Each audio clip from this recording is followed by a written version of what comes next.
All right, let's get into Tua Tagovailoa's because there's really not much to take away from that one other than some laughs. And the one thing I do like is the camaraderie, like how hard he stuck up for Fitz. He's now sticking up for Tua in the same manner and to the same level. Right. Yeah, so you like to see that, and you can tell he has you could tell he's kind of speaking for the locker room in the sense of they're already, I think, not only because they know the kid and they're friends with the kid, but I think they're pulling for Tua just to shut these people up too.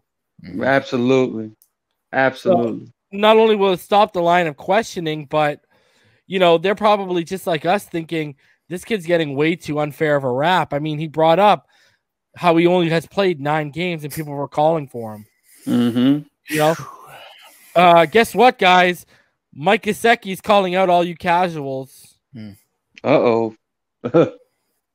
And you already know who your names are. Uh-oh. All you people hating on TD, hating on Tua, that has spent all your time hating on Tua, Gesicki's out here calling each and every one of you out, basically. Not just the media. Yep. I love it. Love it. Absolutely love it. All right, let's get into Tua here. You can hear that? I'm doing good. How you doing? Yes. Doing fine, thank you. I know you've addressed this with other audiences in the past few months, but now that you've had some time to reflect on last year, in what ways would you say your rookie season was not up to your standard? I know you've expressed that sentiment in the past. Yeah, I'd say in every aspect. Getting to the line of scrimmage, kind of getting that order of operation down. Nailed it, checking out. My cadence, and then pre-snap reads, and then my post-snap reads, just the whole shebang with that. That was a nice term he used too. I wasn't comfortable with order of operation my rookie year. Yep. So just working on a lot of those things in year 2 to be better. What is your comfort level in May of 2021? Where do you sense the biggest difference in that regard? Well, I'd say it's still a work in progress with all of those things. Having the guys hear my cadence, getting the order of operation of hearing such a Flores play call term. in the huddle, getting to the line, shifting guys, moving guys, and getting everyone in the right spot. Right. I still think it's something that I got to continue to work on. What's going on, Tua? I don't know if you heard Mike Gesicki's nice little rant about you just now, but saying that people were saying stupid and incorrect things about you and having the wrong views about you. What do you think about Matt going to bat for you, and what do you think about those things yourself, man? Well, that's very kind. I actually didn't hear that. I don't know if Mike just said that. He did. Sorry, I don't mean to put anything in your ear there. Oh yeah, no worries. That's very appealing to hear. When guys like Mike and other teammates can kind of help, with rallying in that sense. A rookie quarterback coming into year 2, but to be honest, that's not really something that I'm focused on. I really appreciate Mike saying that, but I'm really focused on making this jump from my rookie year to this upcoming year 2. I know when we saw you during your documentary, it was watching you kind of watch the TV during the combine process and what people were saying you pre-draft and if you would come back from the hip injury and how much that affected you. I think we all saw that.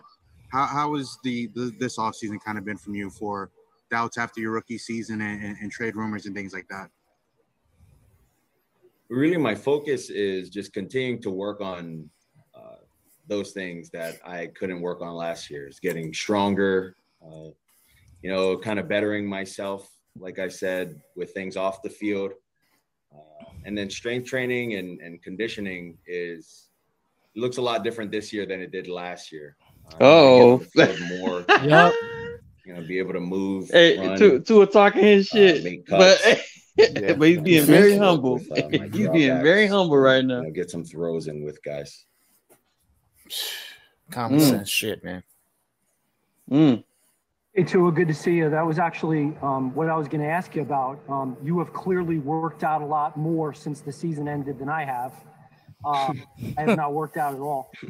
Shad's hilarious. What areas did you target in your strength and conditioning program? Here we go, baby. And do you feel that it's going to lead to a Thanos, a stronger arm, greater arm strength?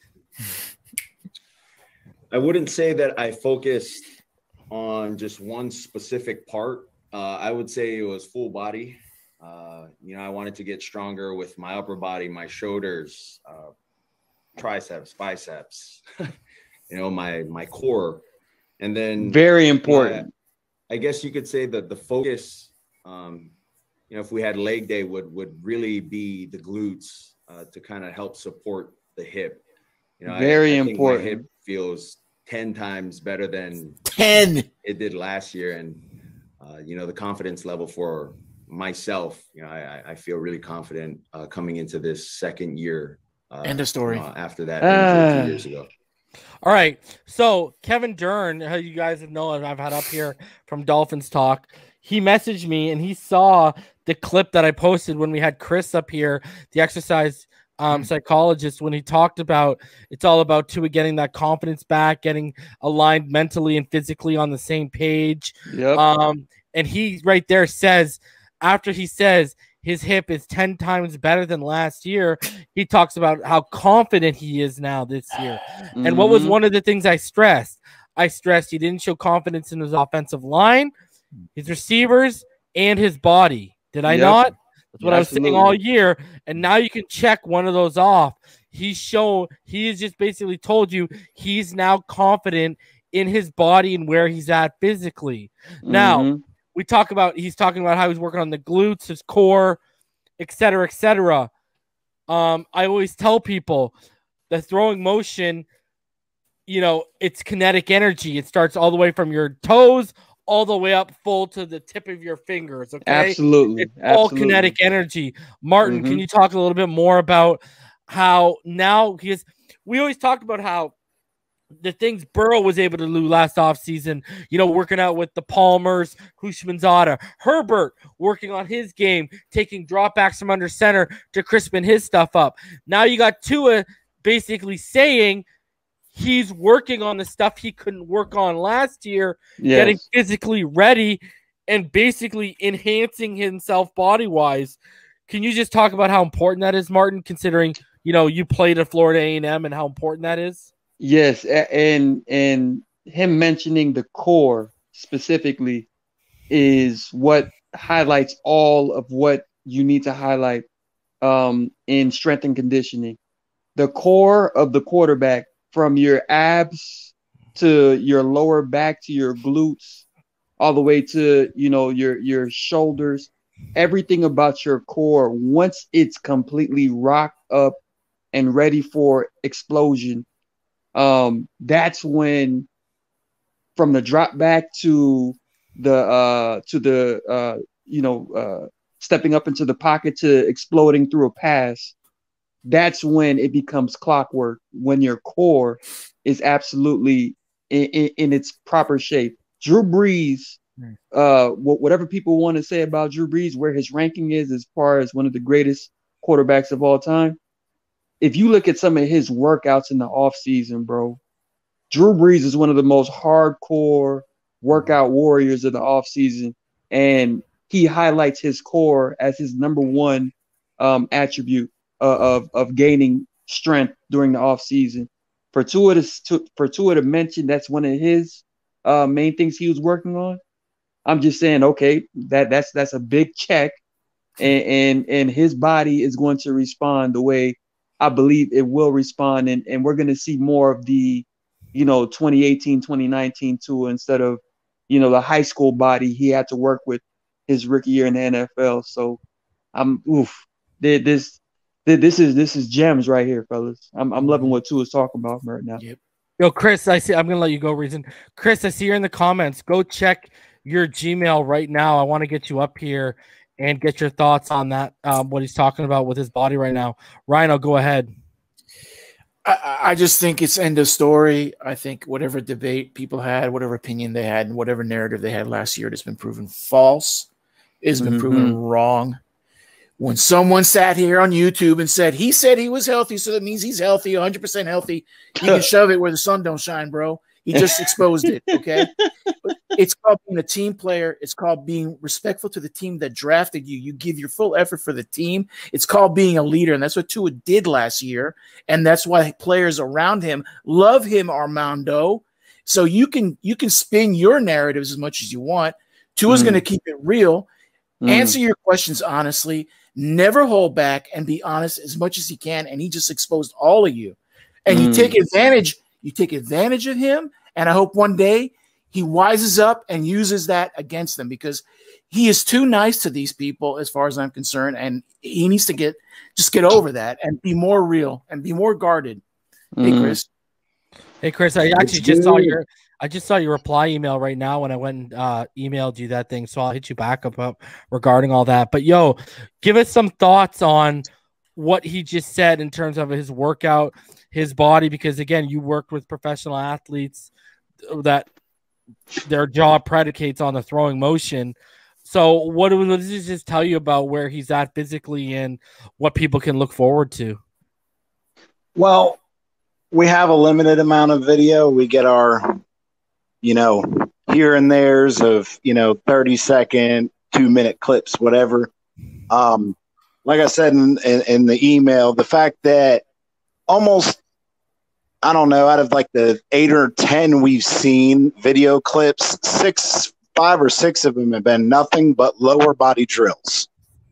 And just like the evasion drill that had him doing the figure eights and then throwing, the fact that his hips are level, he's not dipping them up and down like he was last year. And again, a lot of that is strength. And him admitting that he's working on his glutes, back when I said, back then, that a lot of those errant throws were, again, him, having his mind-body issues, but also, again, his hips, as he's slowing down, they become uneven, so they affect the trajectory of the football. Well, he's working on strengthening his glutes so he can keep them level at all times, so that he's ready to throw and he's not going to see some of those off-target throws that are not indicative of what he's normally throwing. Right.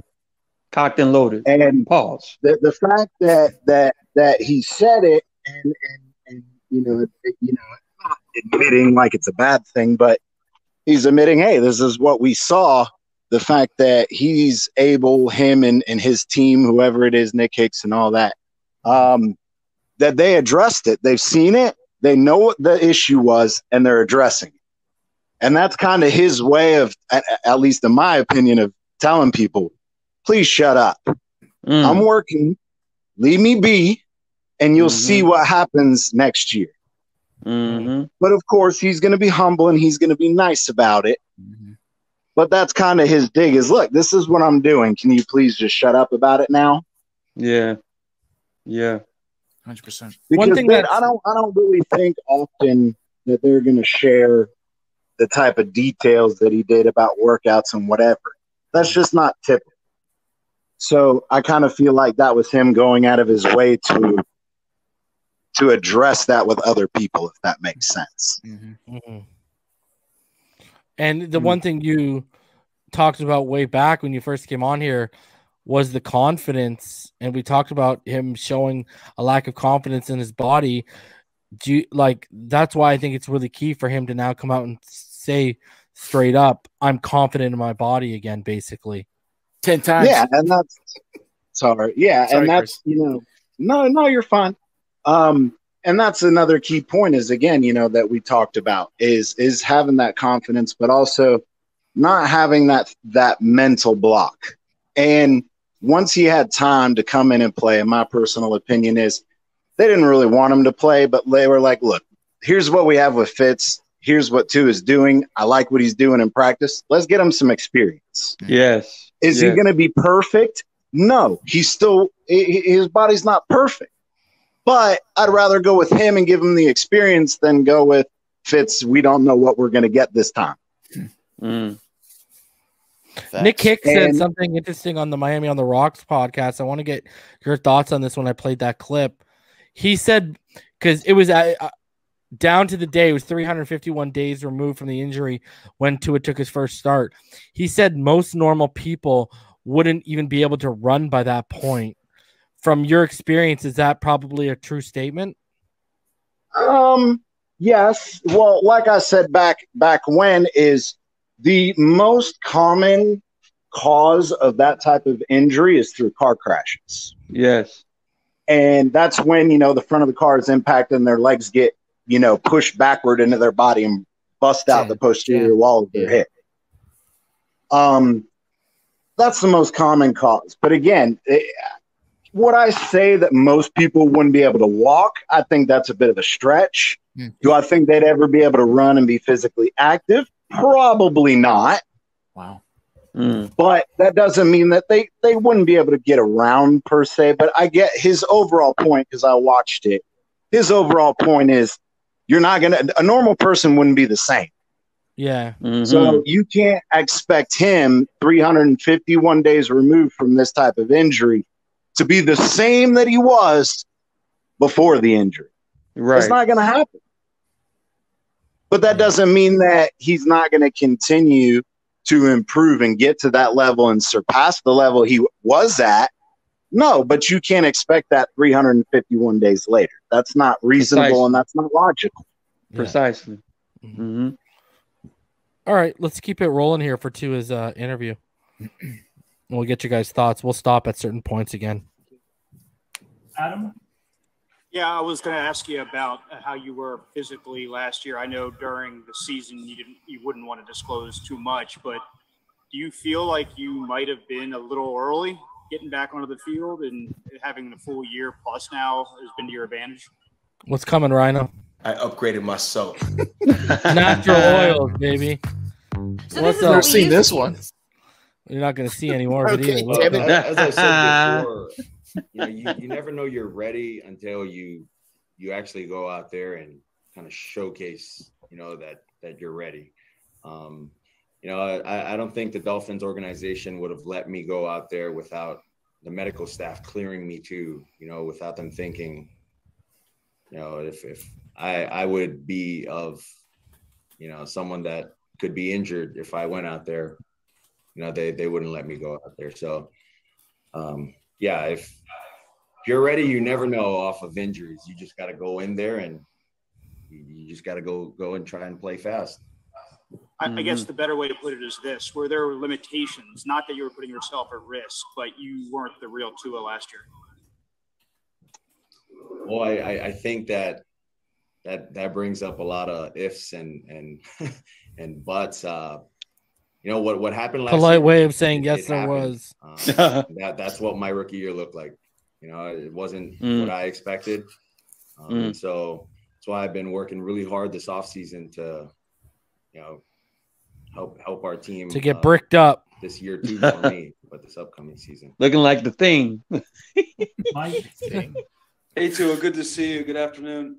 Besides what Mike said, having your back like your other teammates do, he said this, and prior to the Zoom interviews with some of your offensive teammates, they all say the same thing, that you have a comfort level right now. And I know it's early. Where is that right now? Where does that come from, that you're more comfortable now than you were obviously in your rookie season? I would say that comes from having the first year under my belt, kind of going through the terminologies of an NFL offense, going through mic points, understanding, what problems we have in certain runs, in certain plays. And then also, I've been working a lot on trying to voice my opinions out and kind of be very vocal as a leader towards the guys in the huddle, and then towards guys individually. Mike, if I could follow up, please. On a light note, Mike was talking about the beard and the longer hair, the new look. Some of your other teammates are talking about that. Is that just something that's going to continue? You let the beard grow, maybe like a Fitz, maybe? I don't know. What do you guys think? I sort of like it myself. I wish I could grow a beard at work. I sort of like it. Figured solid. No. So yeah, my mom and my grandmother have been telling me to shave it. So. And are you going to, or are you going to keep it? I'm not too sure. My dad likes it, but you know, you never know. Maybe one day I might come with all of it shaven off. Who knows? All right, thank you. Cam, what's up, Tua? How you doing, man? What's up, Cam? I know you know, as a player, as a quarterback, you talk about ignoring the outside noise, but I'm sure you heard it this offseason, whether it be Deshaun or the criticism towards yourself. Is there any extra motivation for you this year to prove those people wrong, or maybe prove the Dolphins right in sticking with you? Grammarly is your personal writing assistant for clear emails, confident messages. Some of y'all need that in the comments. I would say there's no extra motivation for me. It's really just playing to the standard and the level of expectation of this organization, but then also the standard that I have for myself, an expectation I have for myself. And obviously you guys made some improvements this offseason, you know, Will Fuller, Jalen Waddle, your old teammate. What was your thoughts of those two acquisitions and what it can do for you in this offense? Well, I don't think you can talk about Jalen and Will without the entire group of receivers. You know, I what think a leader. You look at all of our guys that we have a variety. You know, we have guys that can make, you know, catches in double coverage, guys that can, you know, catch the ball on a swing route and make a man miss, you know, guys that can just flat out, you know, outrun guys, and you just got to throw it to them, get it to them. But, you know, I'm very excited to see what we have when it is time to go full speed. But a lot of mouths to feed, man. You know, kind of talk about, you know, one or the other without the entirety of the group. True. Cool. Appreciate you, man. Buffet. Mm-hmm. Hey, Tua, welcome back. Coach mentioned earlier today, he was discussing your decision to kind of stay in South Florida as opposed to go back to Hawaii in the offseason, staying here, working out with your teammates and the pass catchers that you just mentioned. Can you describe the importance of that and what went into that decision to stay here and work with them? Yeah, I don't think it was much of a hard decision. You look at the weather here, it's year-round weather. I wouldn't be wasting money to go all the way back to Hawaii. You know, but I mean, I only have 31 million. Visiting family back in, you know, you know, I thought it was a very easy decision to stay here and train. You know, I had the opportunity to kind of gather a group of guys, receivers, you know, gather some of the linemen as well to go over some, you know, cadences at the line of scrimmage, what it'll sound like this year, and kind of have that operation going at the line of scrimmage with there's that word again. Guys. And I wouldn't be able to work with my guys too if I was all the way in Hawaii. So we're working on the timing, you know, and all of those things that you don't just wake up and do, as Flo would say. You don't just wake up and do it consistently and build a discipline. Oh man, I like that. So he's really shown the answers of a couple questions here about how big of a leader he is right now and how important he's like. How do I say this? How important this role is to him and how serious he's taking it. I mean, he's straight up saying, instead of going back and being with my family back in Hawaii, I wanted to build my rapport with my receiving core, and I wanted to work on my game and my fundamentals and crisping them out. Mm-hmm. You know, besides us talking about how he's getting his body right, his focus on getting his game right seems to be just as high a priority. Mm-hmm. I mean, should this give Dolphin fans even more hope about what they're going to see this year with this guy? I say yes. I would say yes. That as far as the season that he had, and more specifically how he finished the season against the Buffalo Bills, right?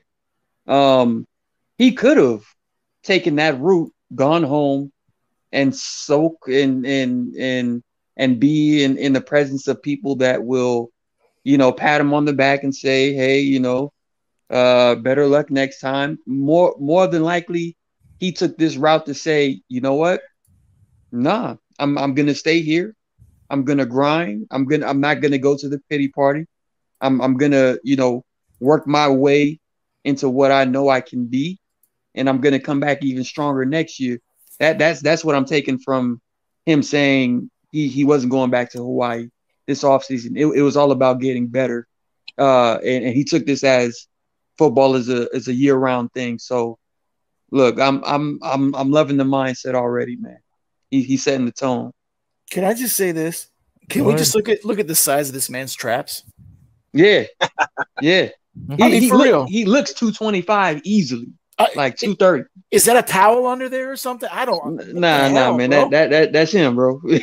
It's work, dude. It's showing, and that's Thanos. All I know is what happened in the offseason with Armando and that story he put out. It could have gone one of two ways. People could have gone in the locker room. Yeah, you're right. He's a rookie. He's not going to make it. Whatever. Or what looks like has happened. They've just coalesced around this guy. And they're gonna fight for this guy is what it looks like to me.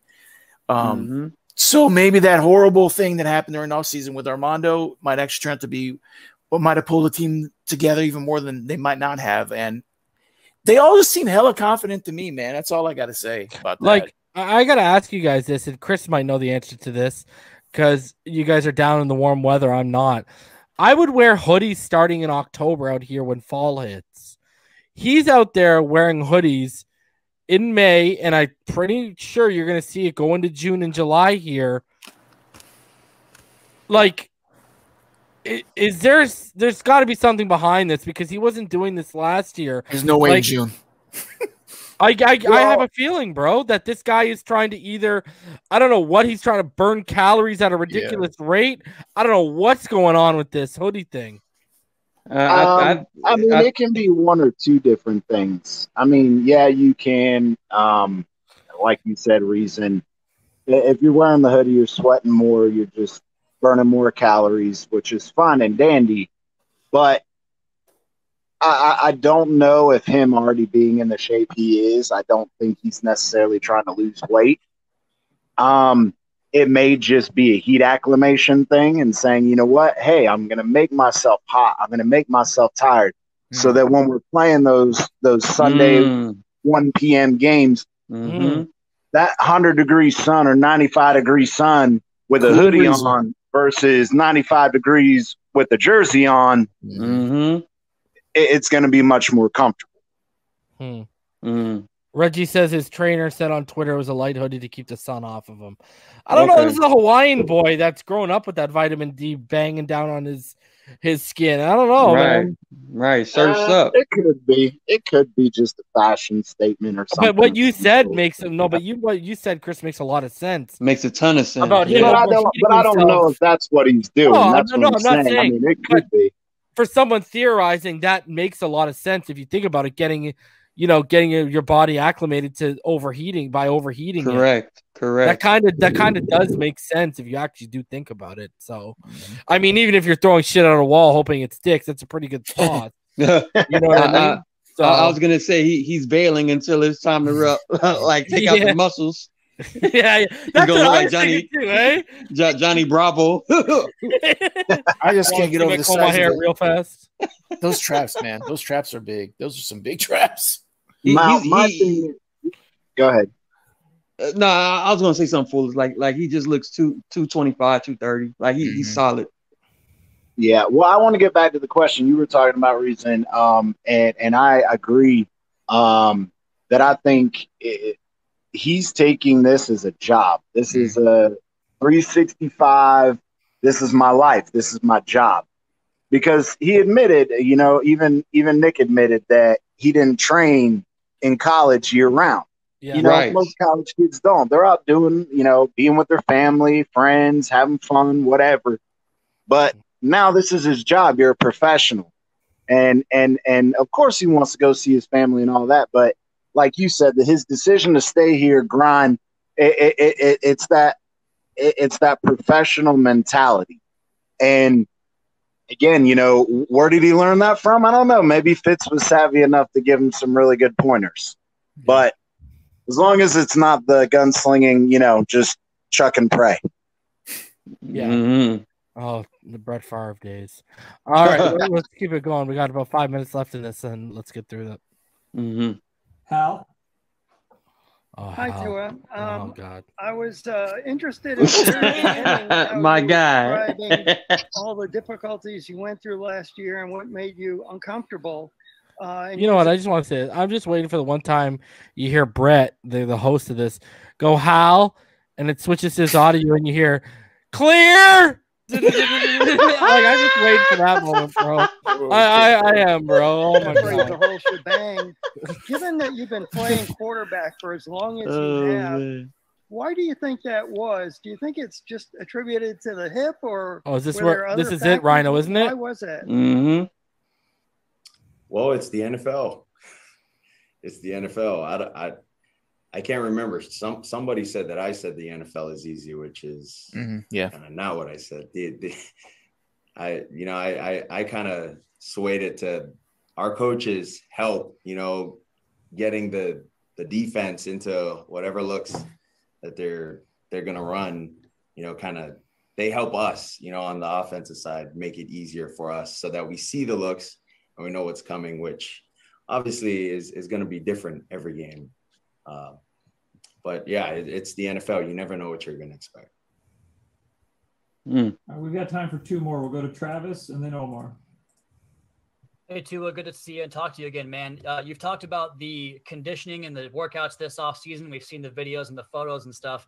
I'm wondering, as far as how that applies to the physical aspect, you've talked about the confidence you get back. Where does that added strength and the mass that you've kind of cultivated show up from your perspective? Like, where can you see the biggest difference when it comes to throwing the ball and the physical aspect of the position?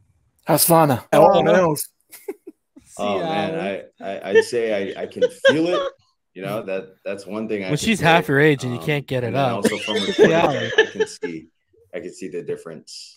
But as far as how I feel overall, just physically and mentally, I think I'm at a better stage than I was last year.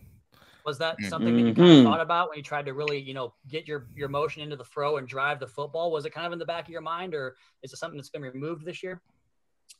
Can you elaborate? Sorry. Yeah, like just with how the hip kind of felt for you last year when you were trying to drive the ball down the field. Did you ever kind of feel any hesitation? This is an important just answer, in actually. the back of your mind? And has that, if so, has that gone away this year? To be honest, I wasn't worried about my hip last year. I wasn't necessarily thinking of it while I was making throws or was on the run making throws. I just think that coming into this year, just throwing isn't as much arm this year as it was last year.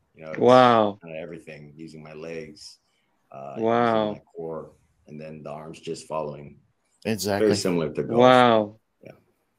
Very basically said his arm got stronger. Yeah, basically said his arm got stronger, and he's basically telling you that he's working on his drive step. He's working on his fundamentals, that kinetic energy, getting it to come from his foot all the way flow through his body to the top of his fingertips. Martin, again, you played at Florida A&M. You played the position of quarterback. Your thoughts on that? Yeah, that's actually a very illuminating comment that Tua made when he's saying basically last year he was using all arm and he wasn't too much worried about the hip. That's as clear as it can get, meaning he was not 100%, but he was still trying to make certain throws that you need a full physical healthy body to make certain type of throws. Look, I think it's fair to admit, man, this kid is a warrior. He literally put the team first, and as soon as he got the nod to start, he said, "You know what?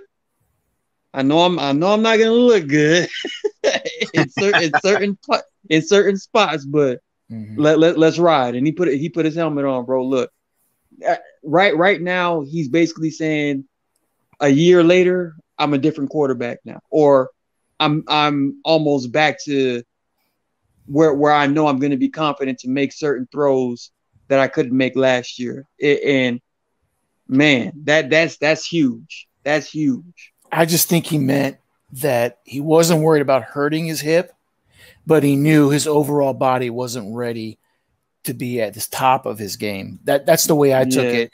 And he had to and he had to use his arm more than he did before the hip injury. So he knows where he was before the hip. Only he knows that, right, Chris? Right. I mean, he looks confident. He sounds confident, and I just can't freaking wait.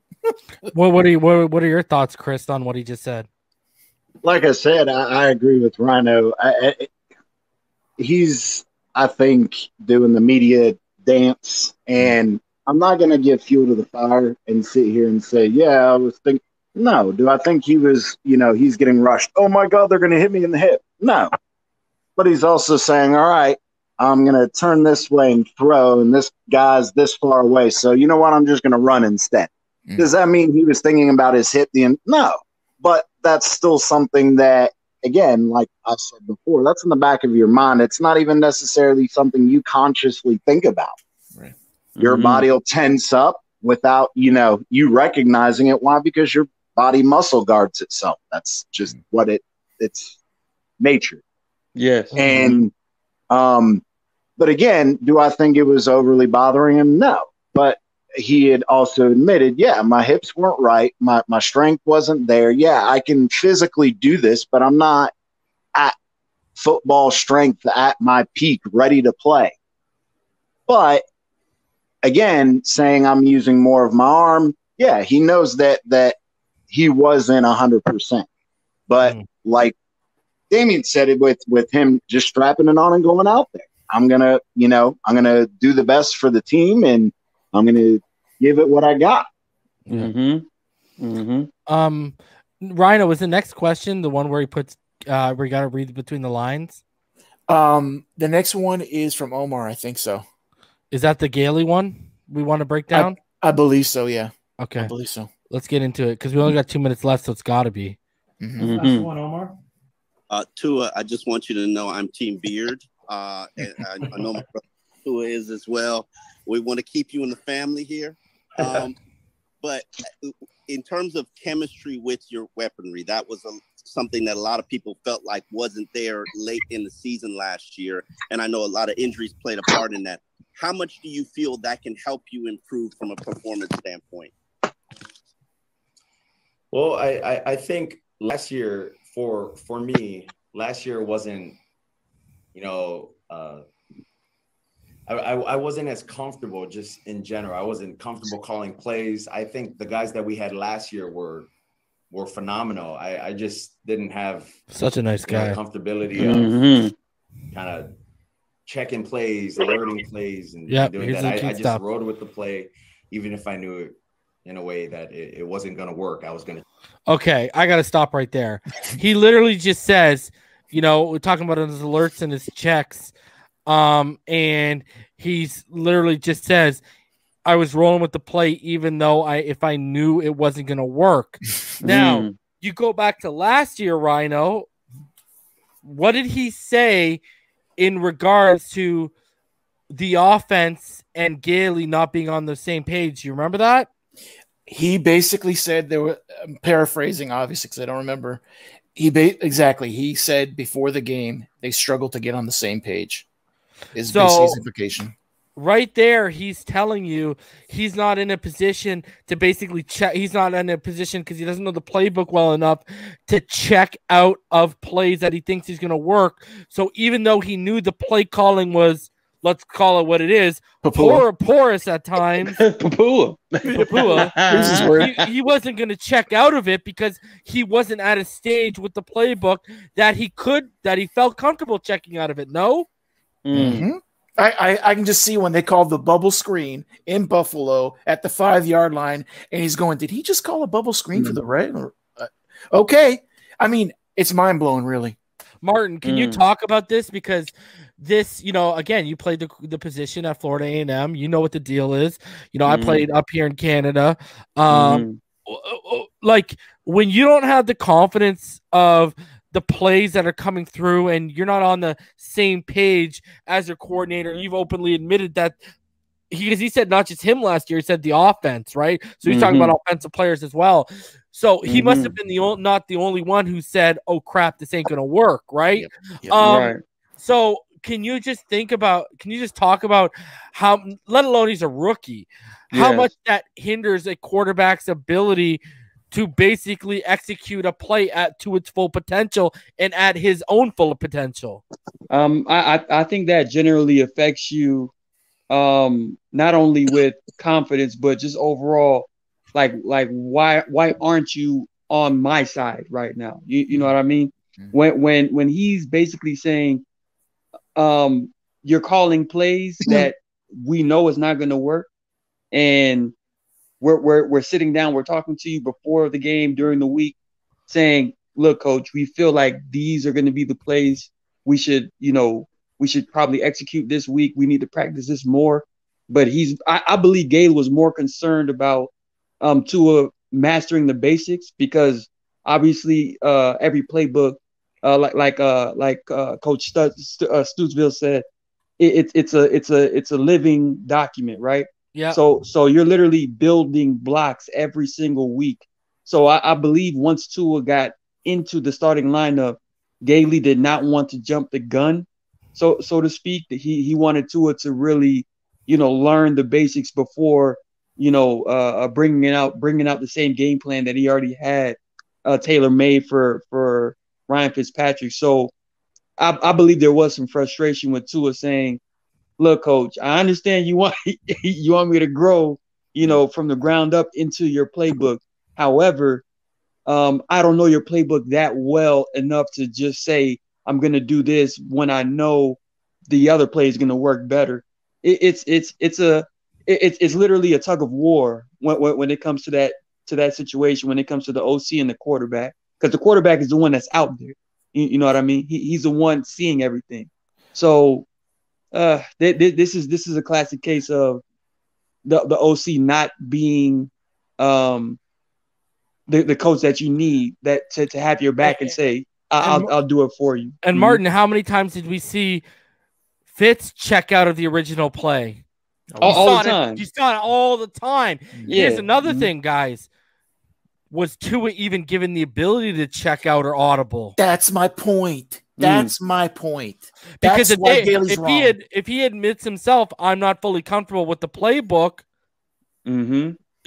Chan Gailey probably isn't fully comfortable with giving him that power. He's probably, you know how it is, Martin, with OCs. I had him in high school. I had him in college. They basically say, go run the play. Yes. And if you run something different, even if it's successful, you will get OCs that will take that personally. Yeah. Yeah. That's occurred. That's occurred with me. However, when the play works, and like you're saying, even when the play works, OCs still get a little, in their feelings. It's not their call, right? Yeah. It's an ego thing. It's just purely ego. That's all it is. And if there's one guy you want to put your ego aside for, it should be Tua, right? Like let's be honest. Obviously, you don't want favoritism in any type of situation when it comes to how we're gonna groom players. But if this kid is gonna take the licks of being a professional quarterback, being the starter, taking the blame for when they lose, at least give him, an opportunity to really do what he wants to do. Like let him go out like how he should. But I mean, Tua is a smart guy. Tua knows that he didn't have the full grasp of the playbook, because let's be honest, no offseason, no playbook. I mean, that's just the way it goes. No rookie mini camp, no OT, no OTAs, no OTAs, training camp. Yeah, and even training camp wasn't normal. Yes, and even if he gets the playbook without actually running it, how do you gain real retention? Pictures, right?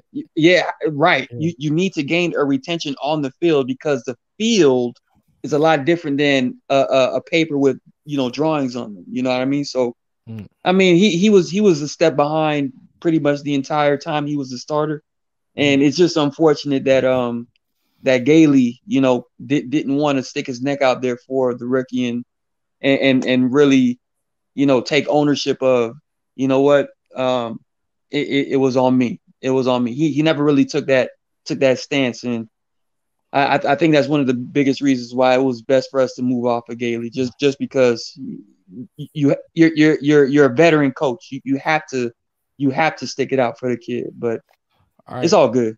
Let's finish this off. We got a minute left. Try to make it work still.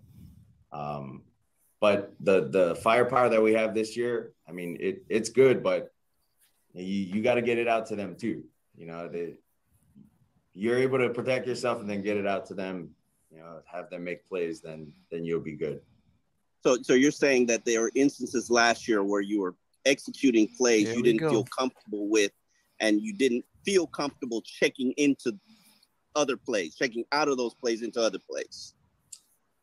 Actually, what I'm saying is I didn't actually know the playbook necessarily really, really good. And that's on no one else's fault, but my fault. And our play calls were simple when I was in, I didn't have alerts and checks. Whereas now, feeling more comfortable, I can kind of maneuver my way, through these things now. All right. So he takes on onus for it, but he's basically sitting there saying, I wasn't given the opportunity to alert and check out. Yeah. He basically just told you that. Now he also says he stressed, I didn't know it really, really, really good. Do you think this is because a part of him believed due to the Fitz and Gailey connection, he didn't even think he'd be getting in there last year? I think. Or here, let me ask you this. Sorry, Rhino. No, please. Does that also fall on Chan Gailey, because Chan Gailey's supposed to get him up to speed, and it's part of his job, and Robbie Brown, the quarterback's coach, to get him really, really, really familiar with the playbook? That's what I'm saying. You don't have 45 minutes in a week. 45 minutes what it takes to come up with those audibles, because everyone else knows the play. Everyone else around him knows the playbook. Every damn person. So it blows my mind if this is how it was last year. And I'm sorry, guys, it's a little uncomfortable for some of you, and I have this concern.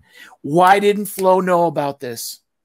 Because if I'm the head coach and I find out that he's not giving my rookie quarterback the opportunity to succeed, I would be upset. And I don't know. I can't imagine Flo wouldn't be either.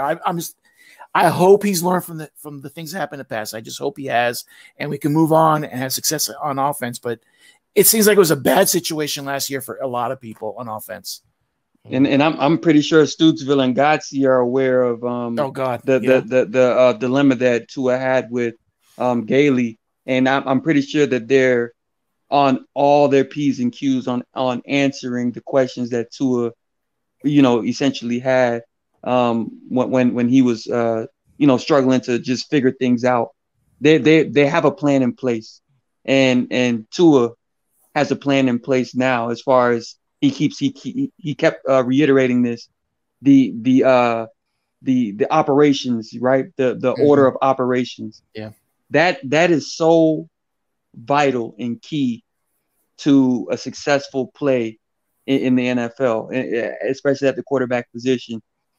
It's a chess match, and if you do not know what you're supposed to do, if you don't have a battle plan before that ball gets into your hands when it's snapped, you're like a chicken with your head cut off. And at times, Tua looked like a rookie. Like he looked like he did not know certain things at certain times. But now we're off season into it. Everybody's together. He has a playbook. He's going over it with his coaches, his teammates. He's grinding. He's getting the work in. He's getting stronger, more confident. It's going to be almost like a 180 when you see how he operates, pre-snap and post-snap. So I'm just glad he's mentioning it now, and now that it's out in the open, it's being addressed. It has to be.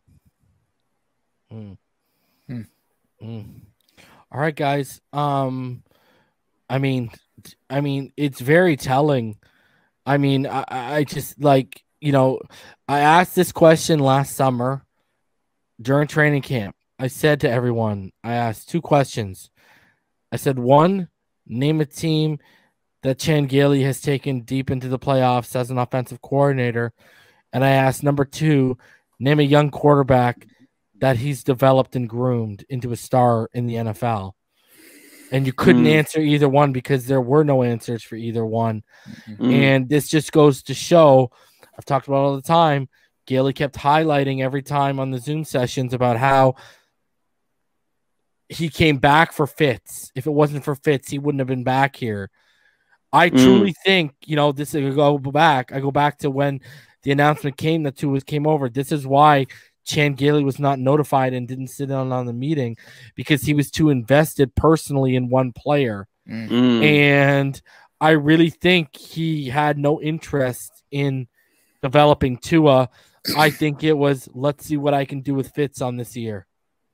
I think Fitz knew that too, to be honest, man. That's why I've called Fitz out. Everyone loves Fitz, but I've said what I said. I said Fitz went into business for himself because, as the story goes, Flores was the one who approached him about a offensive coordinator that could help them develop a rookie quarterback behind Fitz. And Fitz is the one who suggested Chan Gailey. So I think he went into business for himself. People can like Fitz, that's fine. But he was worried about extending his career. Yes, he may have liked Tua. Yes, Tua may get along with his family, but he was worried about his career first, because no matter what business you're in, when you're at the highest levels of it, it becomes cutthroat, and you will do whatever it takes to keep and hold on to your spot. That doesn't change in any sport. That doesn't change in any sport. I agree. Human nature kicks in, man. But not Fitz though. Why not? Yeah, not Fitzy. That's why Gailey was gone. Even the day after he said, I expect everyone to be back. Flores knew damn well he wasn't going to be back. The writing was on the wall when Godsey took over the play calling and they did what they did against Arizona. And on top of that, when it was noted, the writing was on the wall for everyone to know that when he didn't sit on the meeting about the quarterback change, it was over.